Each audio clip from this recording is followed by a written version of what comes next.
அரசியல் வரலாற்றில் இன்றைக்கு ஒரு அதிர்ச்சிகரமான திருப்பம். திமுக தலைவர் மு.க. ஸ்டாலின் மற்றும் அவரது குடும்ப உறுப்பினர்கள் உயர்நீதிமன்றத்தில் தஞ்சம். திமுக குடும்பத்தினர் ஊழலில் சேர்த்து வைத்த சொத்துக்கள் அனைத்தும் பறிமுதல்.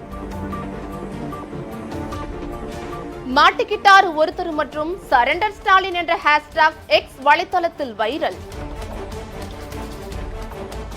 இன்று காலை 10 மணியளவில் திமுக தலைவர் மு.க. ஸ்டாலின் மற்றும் அவரது குடும்ப உறுப்பினர்கள் உதயநிதி ஸ்டாலின், கனிமொழி, அழகிரி, தயாநிதி, இன்பநிதி ஆகியோர் ஒரே நேரத்தில் சென்னை உயர்நீதிமன்றத்தில் சரணடைந்துள்ளனர்.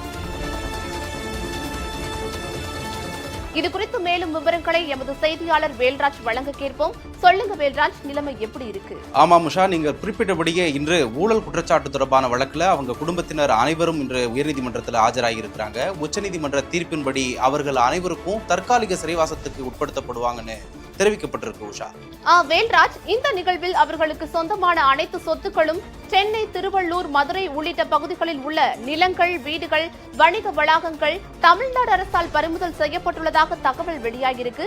அது குறித்து சொல்லுங்க. இந்த வழக்கு விசாரணை தீவிரமடைஞ்சிருக்க நிலையில மத்திய அமலாக்கத்துறையும் வருமான வரித்துறையினரும் தீவிரமா சோதனை நடத்திட்டு வர்றாங்க.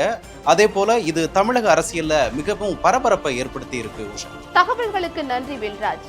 மக்களிடையே 2026ஆம் ஆண்டில் ஊழல் இல்லாத தமிழ்நாட்டை நோக்கி அவர்கள் பயணிப்பார்கள் என்ற நம்பிக்கை பிறந்துள்ளது.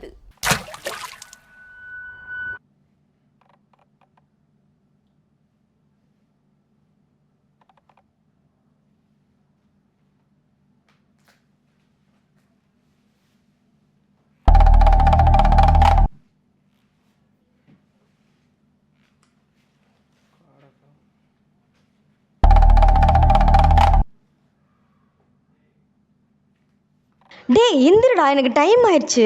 இப்படி தூங்கிட்டு இருக்க பொறுப்பே இல்லாம. கழிப்பறை ஊழலில் சிக்கிய திமுக நிர்வாகி 2000 கோடிக்கு பினாயில் மட்டுமே வாங்கியதாக கணக்கு காட்டியுள்ளதால் பரபரப்பு. இதனால் தமிழக மக்களிடையே ஒரே சலசலப்பு. ஏண்டா கனவா இருந்தாலும் ஒரு நியாயம் வேணாமாடா?